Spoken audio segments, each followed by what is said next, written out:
There we go. Okay. Who introduces? I'll introduce you. Hi, Tippers. I'm Ian. This is Jackie. We're coming to you from the Eagle Library, and this is our end of semester reflection for say your name. For my tip induction. But you have to say your full name. My full name is Jacqueline Avendaño Mendez. Okay. That was a lot. and I'm Ian Bader, her support provider, and I get just as much support from her. Okay, so we're going to go through some of these questions and take a minute. We've actually been talking for the last half hour or so. So it's like, oh yeah, we have to do the video. So here we go. Okay, so my first question that I want to know is, did you achieve your professional growth goals?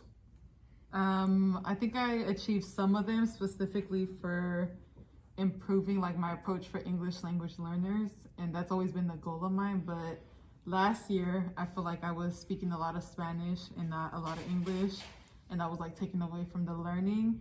But this year I think I've improved with like what I present to them. So I do less Spanish, more English, and then I also speak more English to them. And even some of my students have noticed, because Giovanni Morales, who I've had for 2 years, this year, like maybe, I don't know, a couple months back, he asked me, Miss, why are you speaking more English this year? Oh, nice. And I like explained to him like why. And his English was also improving, not just because of me, but other reasons. So I think definitely in that aspect. I think I didn't fully reach other ones though, because I feel like I was so overwhelmed focusing on other things. And some of those are like building more scaffolds for everybody, doing more like modeling. Even though I did improve in actually modeling to students, I could have done way more. And so that's still something that's an area of growth for me. Yeah. So I find it interesting that you're focusing on elements of teaching, right? Of like lesson plans and the activities. So I don't know if this is taking a wider angle view or a deeper view, but as a teacher, a capital T teacher, where do you think your growth has? I mean, because we're fortunate. We've been working together. This is our second year, and it's been a hell of a 2 years. So as you continue your practice, you came right out of graduate school and you started teaching, and we all know that teaching programs are a lot different than doing the real work. So now, how are you feeling about your professional growth? Not what's happening in your classroom, but you as Jackie. How are you feeling about that? I think I'm maturing a lot even more with like the professional growth of it.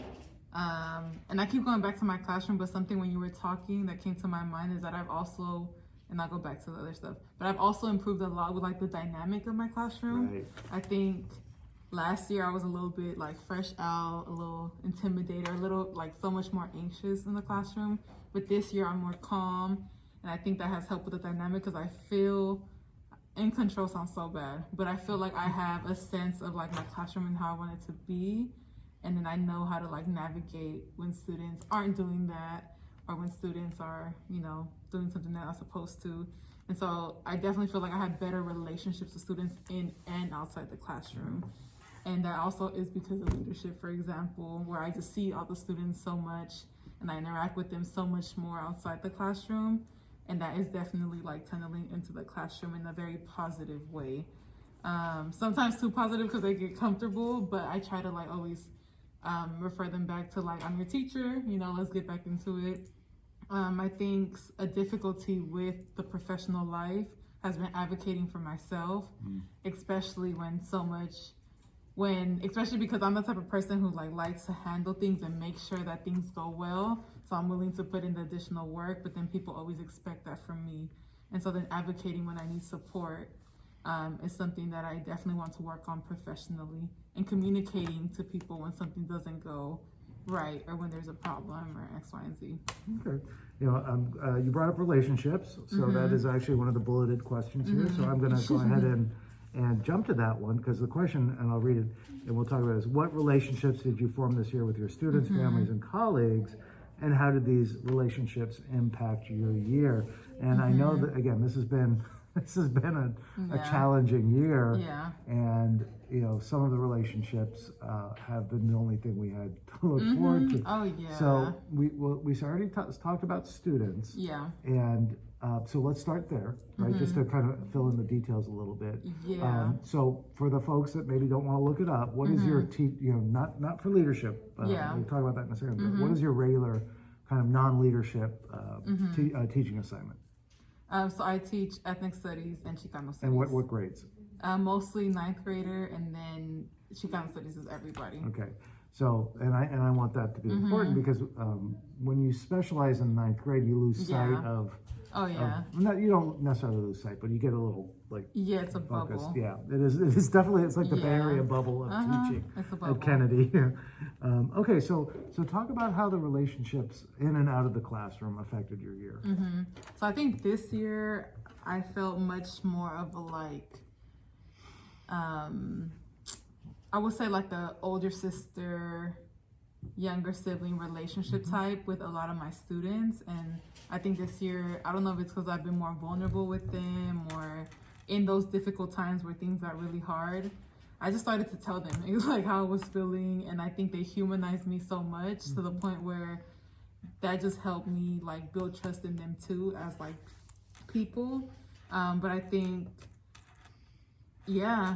I care a lot for them, and a lot of them know that, and I think I've done a good job at communicating that to them, where they also feel like this like familial relationship with me, but that it's still like a teacher-student relationship. And so I have some students, for example, from last year who were like horrible last year, and this year they're still working on a lot of things, but they like really asked me to be in Chicano studies, and I like let them be in there. And this year though, they like come to my classroom during lunchtime when I am there, when I'm not doing leadership stuff. But like they ask me for help for like their homework, and it's just, I feel like I'm their older sister sometimes.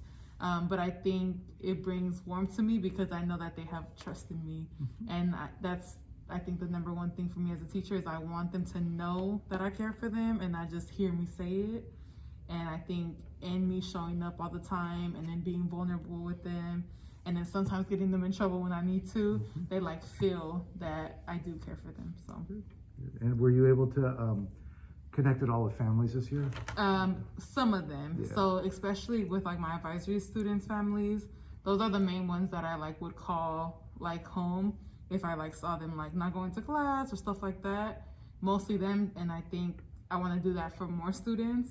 But this year I was only able to do it for like those advisory students. And then a lot of them like came in like kind of like the first day of school and stuff, and so that's when I was able to like give them my contact information. Some of them this year came to back to school night, and then like from there like also would like reach out and stuff to ask about their like kids, and so that was cool because I did get some back to school night families. That's good. And of course, and then sports and stuff helped too. Right. Yeah. Right. Yeah, we're big fans. All the way. And yeah, is that I don't want to presume, but that's kind of a weakness, I think. I think at this school, I think definitely connecting with families is not, the culture's not there, right, and they're not a part of our school really. Right, the school institution it does not support, the kind of relationships we and want they to have could be with a families. huge asset to us for a lot of the problems that we like have. So. And I think about that all the time because sometimes I'm like at the end of the day, or like during the day, I'm like, okay, I need to call this parent, or I need to call this parent. By the time the day ends, I'm so tired or need to go on to the next thing that I don't even go back to that. Right. But that's something that definitely like at least like one call a week or something. I don't know, something that I need to get in the routine because I think that is definitely something. But then it goes also to like we need to build that structure as a school. Yeah. Because we should have like, a family, like the meetings and things like that, or have a way for those families who want to fundraise even, because they have a whole bunch of skills too for fundraising and all that. Right. I was talking to our book clerk who is new to Kennedy. And she had been working at a different school before. Book clerk. Yeah, we have an interim book clerk. Oh, okay. Right. She's filling in while our other book clerk. I'll tell you later. Right.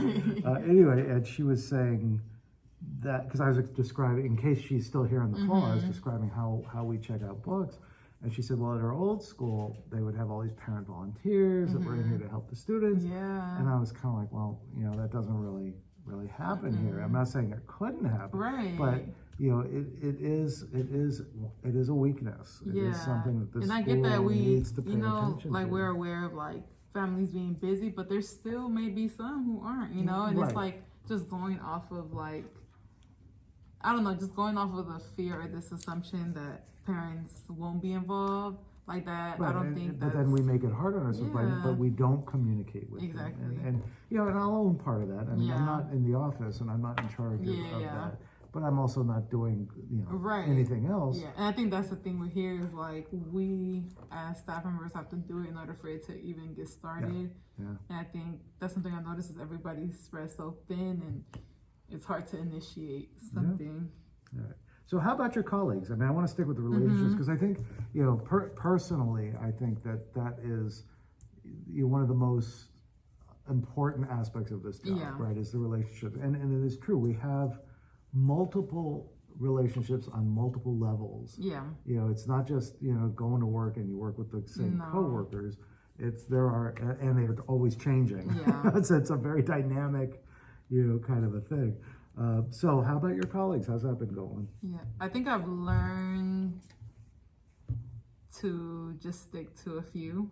And I think because as you know, like teachers we're also like different and like there's just a lot of different personalities, a lot of different backgrounds. And I thought the backgrounds like is a barrier to us like connecting because like I've connected to various different people, but I'm very grateful for the people who I have connected because they are part of why this work has been sustainable so far for me, right? Because they have like allowed me to like vent, whether it's like little things or big things.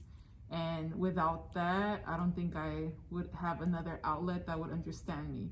Because I could go home and vent to like my family members, but they don't know what I'm talking about. And sometimes they're like, well, that's part of your job. Or they just like very much gaslight me into like minimizing the problem. And I'm like, no, but you don't understand. Like, and so that is true. Unless you're a teacher, like I feel like it's very hard to get you to understand like what I'm going through, what I'm feeling. And so I think that validation that I have from a good amount of people, I think I've been able to make relationships with. I'm very lucky. I'm very blessed because I could name like 10 people right now, who I feel like I could go to and talk to. And they also, and even for like, for example, with Vihi for like ethnic studies, and we like collaborate on curriculum and like we bounce off ideas from one another. And that's helpful because it just, sometimes we need a person to come in contact with to talk it out. And then you have another idea and it's even better than the first one. And then sometimes you just need it for the little logistical stuff, right? Like, hey, like I need you to just cover my class real quick. Like, can I run? And that is, but you can't just do that with anybody, Right. And then for like long-term relationships, I feel like I've had that with like you, for example, and I can name a couple other teachers who I'm like, and even having y'all 2 years now, it helps us build a whole nother level of trust that makes me feel safe. And like, I do have someone to speak with here at Kennedy where I could trust you, and that's an environment that could become very toxic. That is everything. Yeah. So Yeah, it can. I think that makes me be like, okay, this could be sustainable. Okay. And I could be here for a long time, but it's only because of the people. Yeah. Oh, good. Well, yeah, the people are good. Yeah. Cause the students, they're the main ones who ground me and like make this work sustainable, but then the adults too, because then we have other drama and stuff. But well, yeah, and this year the students have been rock solid. They really have. Yeah. I mean, it's been amazing to watch. Yeah. After coming back from distance learning last year's like relearning everything, and this year. And it brings up like the spirit, of like why even do this work. Because then when I see them like asking questions and then starting to like critically think about stuff, I'm like, this is why I'm doing this, and it just reinforces that. But sometimes when you're having a hard day or hard weeks or hard months, it's hard to like see that. Yeah, I had this great conversation this morning with some young men, like some of the athletes, and we were talking about teenagers through the years, and I was giving them a little history lesson on the American teenager and how it's kind of, and it was just I was teaching. It wasn't, but it wasn't a class. Right. And at the end, when the bell rang and they left, well, they just like, "Baby, thanks for the it was like that's that learning relationship. Yeah. They were really hanging on my words and asking questions, and it all came from a question to theirs. It was about what did my generation do to kind of piss off our parents, right? And so that's how it led. And we talked, and then they was like, well, what about And it was good inquiry, and then there was history, and it was kind of fun. But yeah, so it's all about those kids. That was great. So yeah, I'm feeling that. Let's see what I wanna kind of jump more into the teaching part for a second. I like this question here. Because it asks what area at this time, what areas of your teaching practice, what are areas of your teaching practice in which you feel most confident? Where's your confidence? I mean, I've observed you, and you're definitely confident. So let's talk about what you feel like. Yeah, I got this. I'm okay with this right now. Just kind of tick off the boxes, and then I'll see what those look like. I think I'm confident in delivery. I'm confident in building relationships with my students. Like, I know that's a strength of mine. And I'm also confident in like doing the research part of teaching. Like, if I'm like, okay, I really want to teach about the young Lories, but I don't know much about them. Like, I'm confident in like my skills to like get different things like resources or go on different pages for curriculum, and then be like, okay, this is what I want to focus on. So I think, and I struggled with that my first year of like kind of bringing an idea that was here and then bringing it down to like, this is what I could teach. So what changed? How did you? I don't know if it's just the practice of like, I think that's what it is, because in my teaching program, they would tell me, oh no, your ideas are really good. Like it's pretty specific. Like I think your unit plan is good. But then I would still feel like it was too much. And so I don't know if it was just the back of my head. But then when I was teaching it, I was like, no, my units are lasting forever, because I feel like I still need to keep going on, and I haven't covered enough. But then this year, I've been better at like building the calendar and sticking to it. And I think it's because I know, okay, I can't teach all of this. I need to like make it. So maybe it's not the idea, maybe it's like the actual lessons that are better, or like timed better. But so you took last year's experience and were able to sort of reflect on it and learn about, it's basically pacing. It's not necessarily in the classroom, right? And our block schedule, our A/B schedule, right? Or whatever we call it, our A days and B days. That necessitates thinking differently about how you plan out a unit or a week or a year or whatever. So and then the page, and then actually in the classroom, that 81 minutes can be an eternity, right? Or it can go by really fast. Yeah, I think the pacing, and then the skill of like letting things out of the unit, like being okay with that, and just picking and choosing more wisely. Even though like there's always so much to choose from, but I think that's something that I'm like building a lot of confidence in. And those are key, right? I mean, what you named are like, if you're coming in with those, then sort of everything else falls into place, right? Relationships, well, guess what's going to follow? Discipline, right? Classroom management is going to fall into place because you're building. Because when you don't come in with a classroom management plan, you come in with a relationship plan. And then the that can help you out. It, And I think that's kind of what happened my first year, is because I was like, because they make you build a classroom management like plan, but even my actual teaching was all virtual before coming here. Right. And I had worked with students before, but it was like in spaces that were very different, like after school programs or like Saturday academy programs, and they were all very intimate. So even like the discipline wasn't really hard, or it wasn't really something I had to think about too much. And then versus when I got here, I was always good at building those relationships, and I kept doing that, but the discipline was hard, because I was like, now I have up to 36 kids in my classroom, and this person's talking, that person's talking, this person's talking, and we're all trying to out loud each other. So definitely. Well, it's huge. I can't emphasize that enough. Sticking with relationships first. Yeah. 100%. Yeah. So the flip side, of course, is where do you lack confidence? Which is a tough question because I know though. Oh, you do know. Oh, great. Yeah, I can tell you. I think for me is in like, you know how they do like differentiation? Right. And then I feel like I'm most self-conscious about my scaffolding in my classroom when it comes to language, but also students with special needs. Right. And I constantly feel guilt about this as well, like as a teacher. I'm like, damn, I'm not doing enough to like support the learning of that student.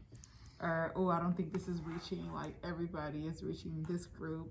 And so I think for me, I really need to like, I don't know, find more support or strategies to build the scaffolding for language and then for other special needs as I'm doing my curriculum. Right. Because I think I like do my curriculum, I do a good job at the backwards plan, like I got that down, but then I don't do like the whole scaffolding and like other stuff after that. So that's something. That's a tough one. I mean, I got nothing.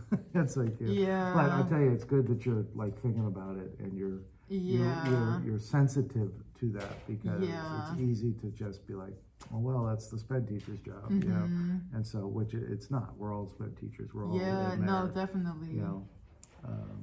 So that's great. That is actually a really good thing to want to work on. I think. I think that really ties the pieces together. And I know another one, like, it's just something I think that ties right into that is like students who have really low reading levels and like helping them like build up their literacy, but then I have like worksheets that I feel like aren't even like accessible to them. And so that's something else. But yeah.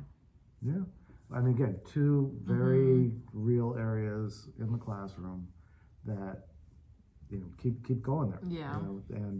And they're related. I mean, it's sort of like how we talk about all English. Designing lessons for English learners is designing lessons for everybody. Well, it's the same thing. Thinking about special ed scaffolding is going to help your reluctant and your low level readers. And it's going to help build literacy. And and it's something we could work on. We could talk about it. Or you could work together with the English teachers or the ninth grade English teachers and say, take a look at this. Help me think about because you're right.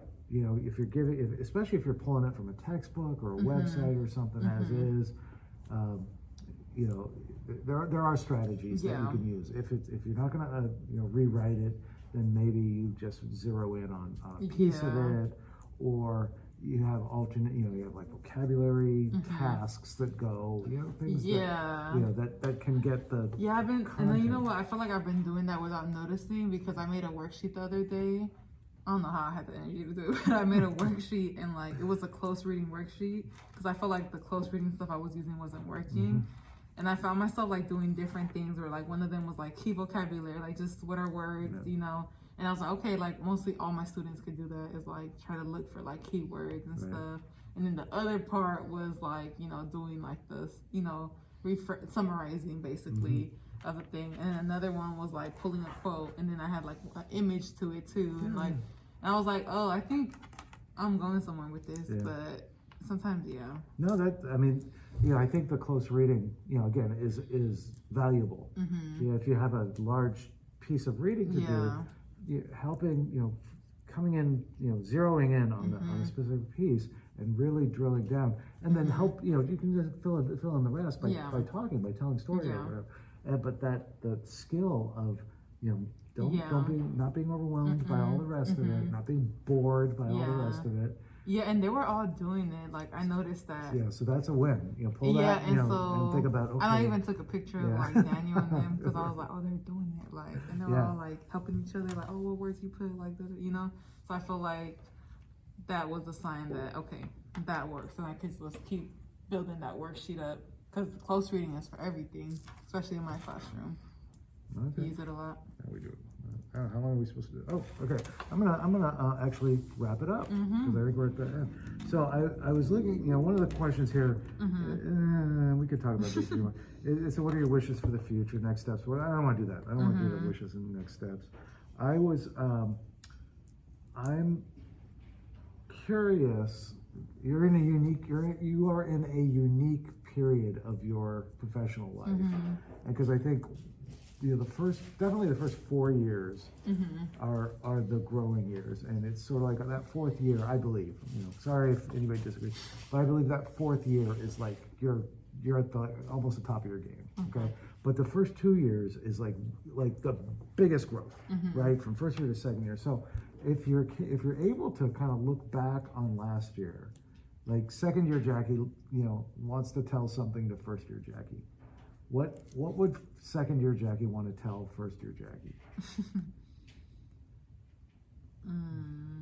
Because if that could do it, and if that doesn't work, then No, I got something. okay, you got something good. I think it's very simple though. I would just say like, I'm really proud of you. Like why is there tears in my eyes? I'm proud of you too.